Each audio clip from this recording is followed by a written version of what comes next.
Jadi kalau saya orang yang memperjuangkan demokrasi ya, dan saya ingin demokrasi itu substantif, bukan demokrasi yang culas, ya saya tentu pasti tidak akan memilih Ridwan Kamil yang menurut saya hasil dari sebuah konspirasi dan kartel politik. Karena begini, kita harus fair juga. Kenapa dia tunjuk Megawati untuk Pramono tapi dia tidak mau tunjuk Jokowi untuk RK? Kan harus fair dong, ya kan?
Kita mau naik ke atas.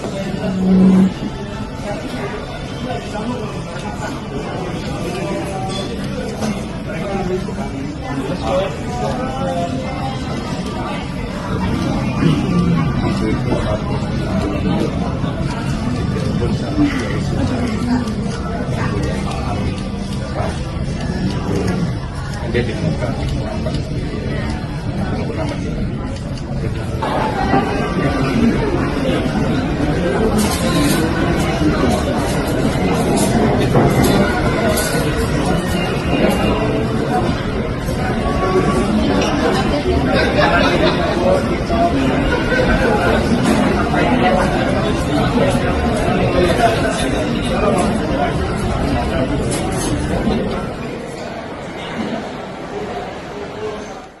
Assalamualaikum warahmatullahi wabarakatuh.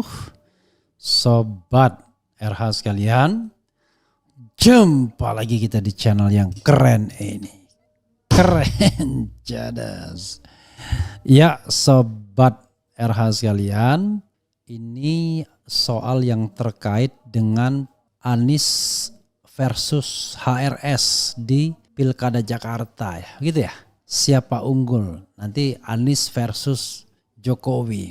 Sebenarnya tidak enak juga ya, mereka berbeda pilihan, tetapi ya itulah resikonya kalau kita punya preferensi politik, karena tidak mungkin preferensi politik itu selalu sama kan. Bisa saja kemudian preferensi politik itu berbeda. ketika berbeda, maka ya terjadi ya seperti inilah. Seperti Anies dan Habib Rizik ini kan. Dengan preferensi berbeda seperti ini ya kemudian terjadilah hal yang barangkali tidak kita selalu inginkan ya.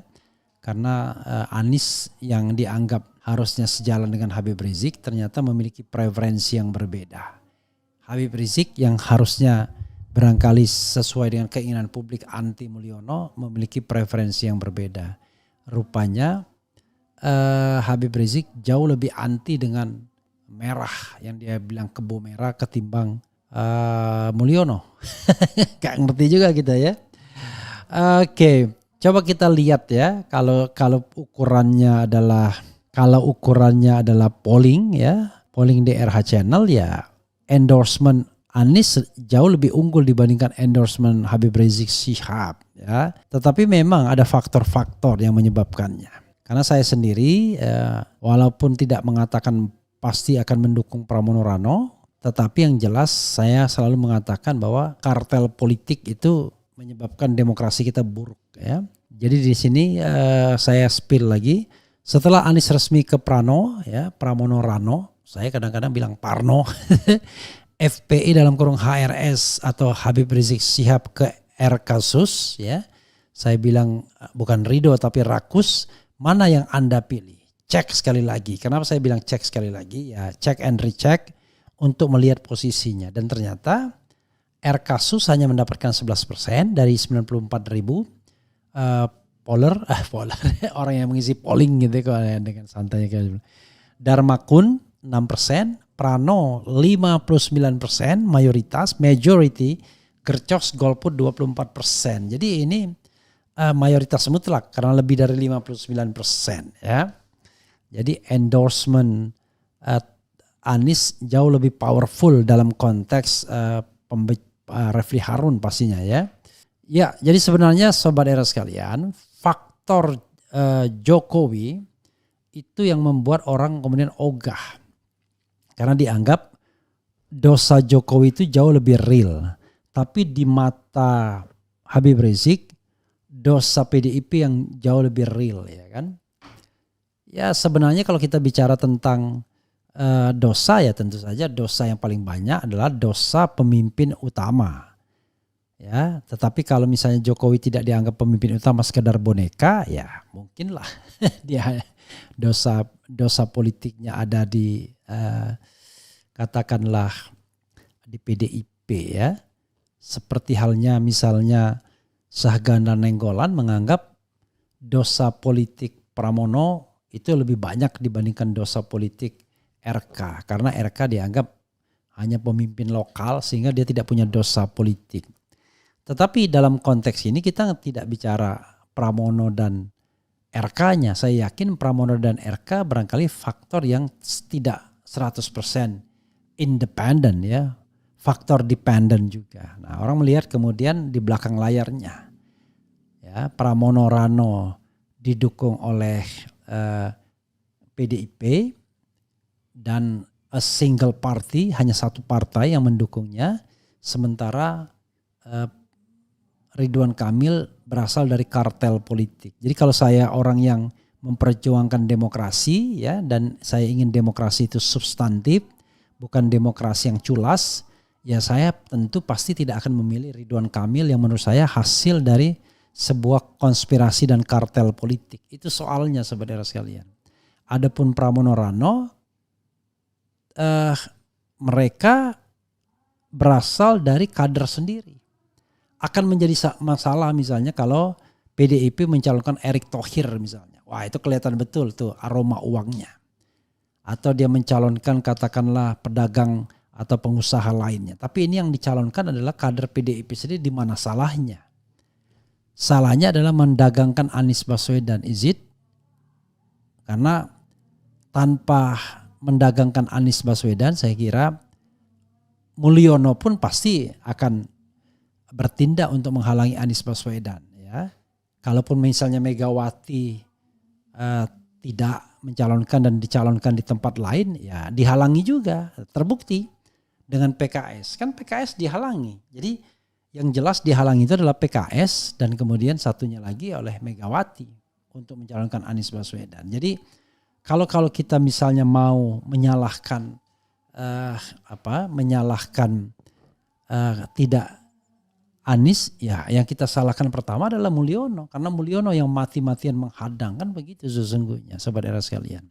Jadi Mulyono yang mati-matian menghadang melalui PKS dan menghadang melalui PDIP. Kan itu soalnya. Jadi bukan kesalahan terletak pada Pramono Rano. Sementara Ridwan Kamil orang yang memberikan syarat hanya mau maju kalau Anies tidak maju, itu yang saya dengar. Jadi ada nuansa seperti itunya lagi. Tapi soal keislaman memang menjadi relatif semuanya. Anda percaya orang-orang politik dengan komitmen agamanya.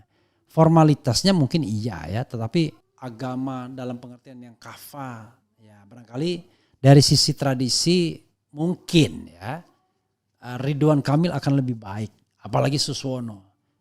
Tetapi enggak juga. Saya kira Pramono Rano juga ya seorang muslim lah, walaupun dia mungkin berasal dari rahim PDIP. Tapi sekali lagi saya paham ya, ini dilematis antara kalau kita jadi ada 3 tipologi pemilihan. Mendengarkan Anies Baswedan ya, maka pilih Pramono Rano. Mendengarkan Habib Rizik, maka pilih R. Kasus, atau mendengarkan pertimbangan sendiri. Nah, kalau mendengarkan pertimbangan sendiri, ya lakukanlah, jadikanlah semua ini pertimbangan untuk the last memilih. Jadilah pemilih cerdas ya, smart voter ya. Please become smart voters ya. Jadi jangan menjadi pemilih yang bisa dikendalikan. Itu saya kira soalnya ya. Kalau tidak bisa dikendalikan, maka kemudian kita akan memilih secara genuine, secara cerdas, bukan karena uang, bukan karena sembako. Oke, coba kita baca sepintas ya. Kenapa Anies dan HRS tidak satu suara? I don't know exactly. Karena cara pandangnya beda-beda. Ya, Anies lebih menekankan aspek demokrasi, peluang politik ke depan, sementara HRS lebih menekankan aspek keislamannya, ya, peluang Islam. HRS tidak mewakili suara umat Islam, Anies pun tidak memaksa suara anak abah. Semua memiliki hak otoritas atas pilihan masing-masing. Dari podcast terbaru, Bintang Emon Pram hanya memberdayakan Anies Effect. Oke, Anies dong. Saya masih percaya dengan pilihan Anies yang untuk membahagiakan rakyat. Untuk kali ini saya tidak ikut pilihan FPI. HRS, UBN, UAR, Profesor Din Samsudin, PUI, IKADI, rujukannya Kaidah Fikih. Pak Anies, tanda tanya. Oke, saya bacakan aja ya. Pak Anies pasti menang.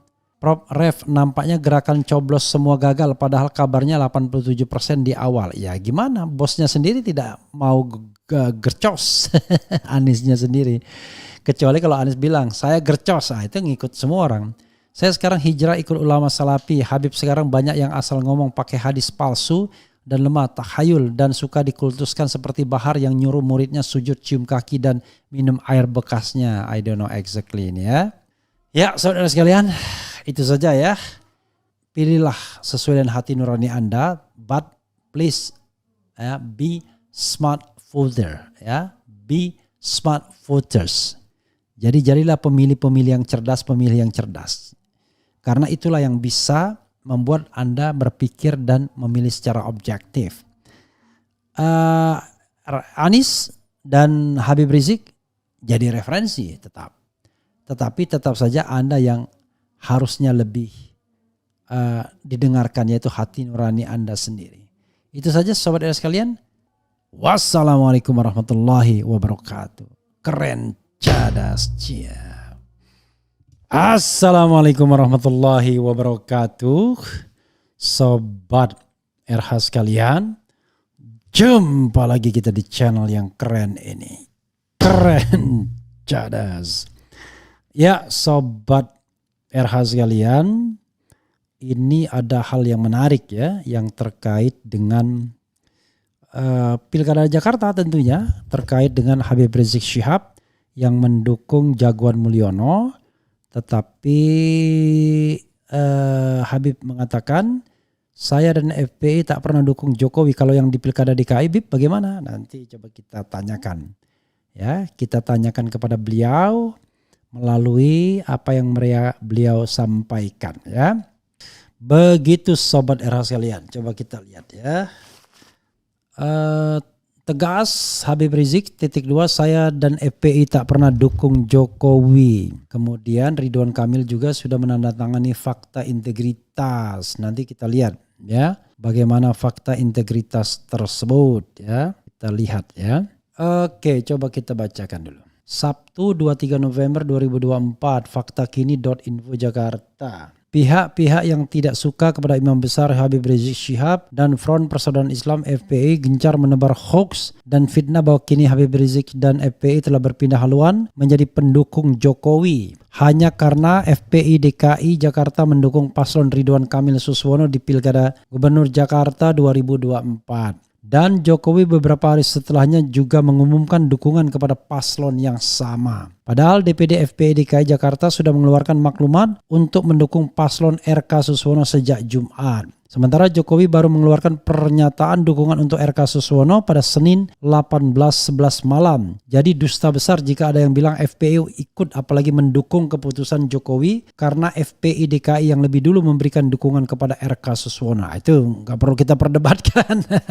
Kita kan sudah tahu memang Kim Plus itu ada Jokowi di sana ya. Jadi kalau itu sih bukan maksud saya saking belanya jangan begitulah ya. Dalam surat IBHRS dari Kota Suci Madinah untuk umat Islam Indonesia via penasihat DPP FPI Asy-Syaikh Kiai Haji Buya Ahmad Qurtubi Jailani Al-Bantani, Kamis, Habib Rizik menegaskan ia dan FPI tetap konsisten tidak pernah mendukung Jokowi dan Megawati. Oke, berikut ini pernyataan Habib Rizik. Ya, ini sudah disampaikan ya. Jadi nanti kita bacakan sedikit ya. Apa tidak berarti FPI bersanding kompromi mendukung Jokowi?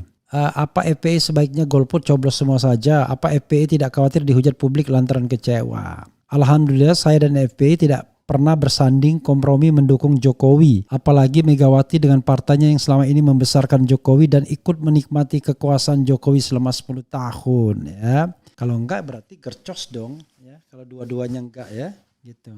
Kemudian karena begini, kita harus fair juga. Kenapa dia tunjuk Megawati untuk Pramono, tapi dia tidak mau tunjuk Jokowi untuk RK?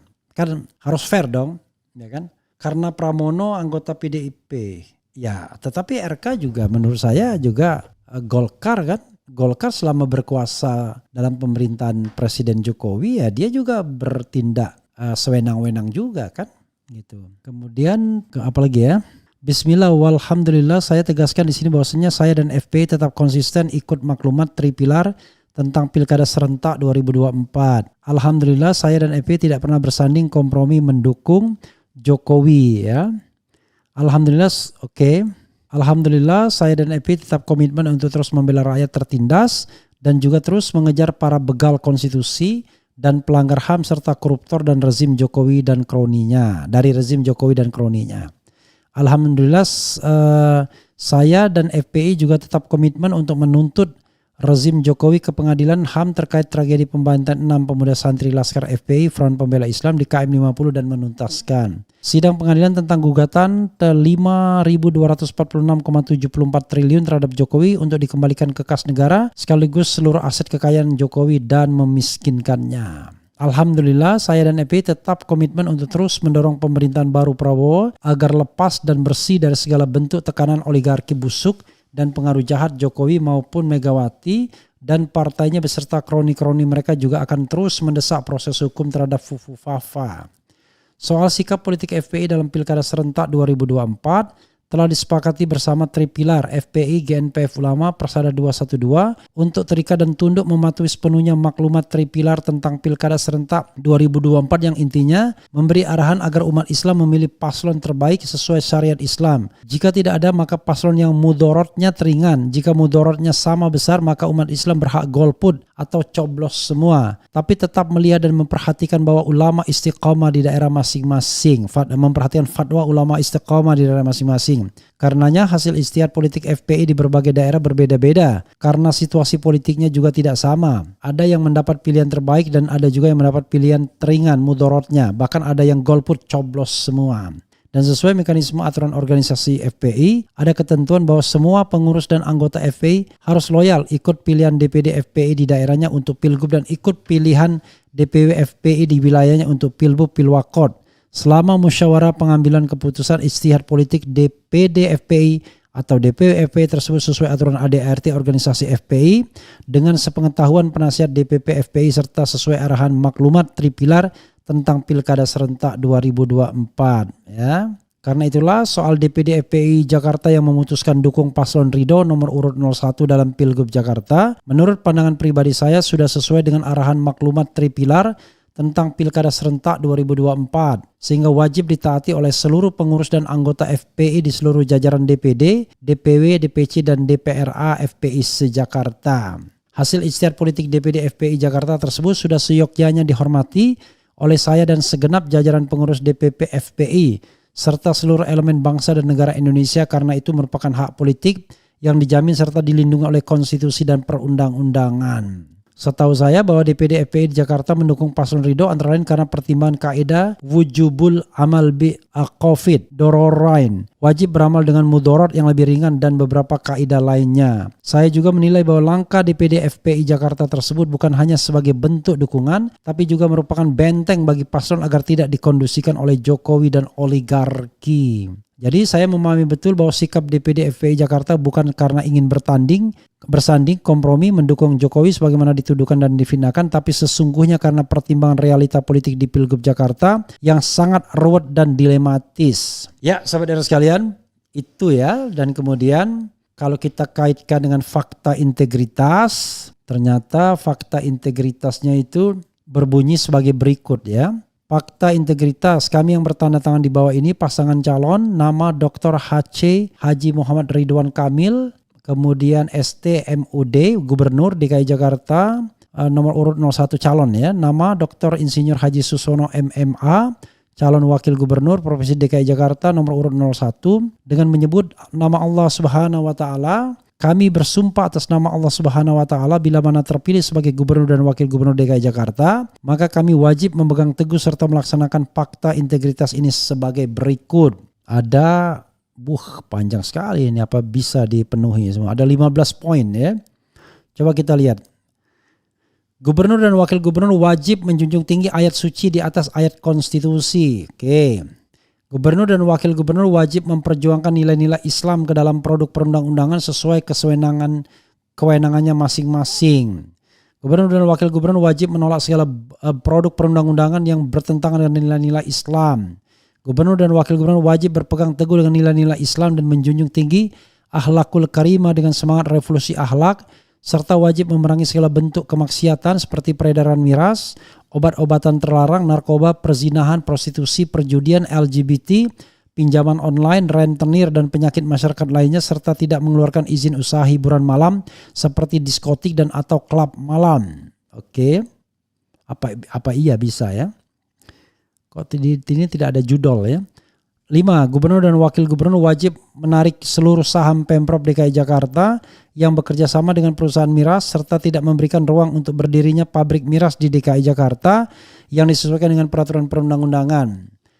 Gubernur dan wakil gubernur wajib mencegah menyebarnya faham komunisme, leninisme, dan marxisme serta faham sekularisme, pluralisme, dan liberalisme, spilis. 7. Gubernur dan wakil gubernur wajib memberantas korupsi, kolusi, dan nepotisme KKN tanpa pandang bulu, serta menjamin pengelolaan keuangan APBD dengan sebaik-baiknya secara transparan dan akuntabel. Gubernur dan wakil gubernur wajib mengatasi problematika yang ada di tengah masyarakat DKI Jakarta, baik masalah sosial maupun keagamaan untuk mewujudkan ketertiban umum. Gubernur dan wakil gubernur wajib menjamin terciptanya lapangan pekerjaan dan lebih memprioritaskan masyarakat DKI Jakarta serta membatasi pekerja asing dan aseng. Masyarakat DKI ya, bagaimana dengan luar DKI? Gubernur dan wakil gubernur wajib berkomitmen untuk menjamin pendidikan gratis di seluruh sekolah dan perguruan tinggi yang berada di DKI Jakarta tanpa memandang akreditasi ya. Kemudian gubernur dan wakil gubernur wajib mendukung kesejahteraan guru dan dosen yang telah berjasa untuk mencerdaskan anak bangsa. Gubernur dan wakil gubernur wajib menjamin peningkatan pelayanan fasilitas kesehatan masyarakat DKI Jakarta secara gratis yang dialami oleh masyarakat DKI Jakarta. Gubernur dan Wakil Gubernur 13, Gubernur dan Wakil Gubernur wajib menghormati ulama dan bersedia mentaati pendapat serta nasihat para ulama yang istiqamah dalam menyelesaikan masalah yang menyangkut kemaslahatan kehidupan berbangsa dan bernegara, khususnya di DKI Jakarta. Gubernur dan Wakil Gubernur wajib memperjuangkan kemerdekaan Palestina dari penjajahan Zionis Israel sesuai amanat pembukaan UUD 1945 yang menyatakan penjajahan di atas dunia harus dihapuskan dan berperan aktif dalam menjaga perdamaian dunia serta melarang penyebaran paham Zionisme karena mengandung ajaran-ajaran apartheid yang rasis dan fasis. 15. Gubernur dan Wakil Gubernur wajib menegakkan hukum dan hak asasi manusia yang berkeadilan dan secara imparsial tanpa diskriminasi menjamin pemenuhan dan pemulihan hak para korban penyalahgunaan kekuasaan oleh aparatur penegak hukum serta tidak segan menegakkan hukum terhadap oknum penegak hukum yang menyalahgunakan kekuasaan. Gimana caranya? Dia kan tidak menguasai polisi ya. Gubernur dan Wakil Gubernur wajib mendukung setiap kegiatan keagamaan terkhusus umat Islam yang bersifat dakwah syiar Islam dengan cara mempermudah perizinan tempat dimanapun berada dan membantu kelancaran serta kesuksesannya. Gubernur dan Wakil Gubernur wajib menjaga syiar Ahlus Sunnah wal Jamaah di tengah umat Islam DKI Jakarta serta wajib melakukan dan mendukung penegakan amar ma'ruf nahi mungkar sesuai dengan peraturan perundang-undangan. Demikian fakta integritas ini ditandatangani secara sadar dengan tulus dan ikhlas serta semangat juang untuk kemaslahatan umat Islam di DKI Jakarta pada khususnya dan masyarakat DKI Jakarta pada umumnya. Dr. H.C. Haji Muhammad Ridwan Kamil, STMUD, Dr. Insinyur Haji Suho MMA, disaksikan oleh Dewan Pimpinan Daerah Front Persaudaraan Islam DKI Jakarta, Habib Zain bin Umar Al-Latas, Ketua FPI DKI Jakarta, Habib Hazik Al-Hadad, SPD, Sekretaris FPI DKI Jakarta, Abuya Al-Habib Hamid bin Abdullah Al-Qaf, Penasihat FPI DKI Jakarta. Ya, saudara sekalian, ya tentu saja ya semua berhak ya kalau mau membuat fakta integritas, tetapi terus terang ya fakta-fakta integritas ini ya tidak bisa kemudian berjalan begitu saja tanpa sebuah proses yang proses bernegara yang sesuai dengan Pancasila dan Undang-Undang Dasar 1945. Seperti misalnya ayat suci dan ayat-ayat konstitusi. Jadi itu menurut saya memang hal yang tidak bisa disandingkan begitu saja. Ya tentu ayat suci itu terkait dengan Allah Subhanahu wa taala, tetapi ayat-ayat konstitusi adalah ayat tertinggi dalam bernegara. Jadi banyak hal-hal yang problematik, tetapi menurut saya ya tidak ada salahnya juga ada komitmen seperti ini ya, saudara sekalian. Ya, saudara sekalian, itu saja ya. Mudah-mudahan bermanfaat ya. Nanti kita akan mainkan lagi yang lainnya. Wassalamualaikum warahmatullahi wabarakatuh. Keren cadas tria.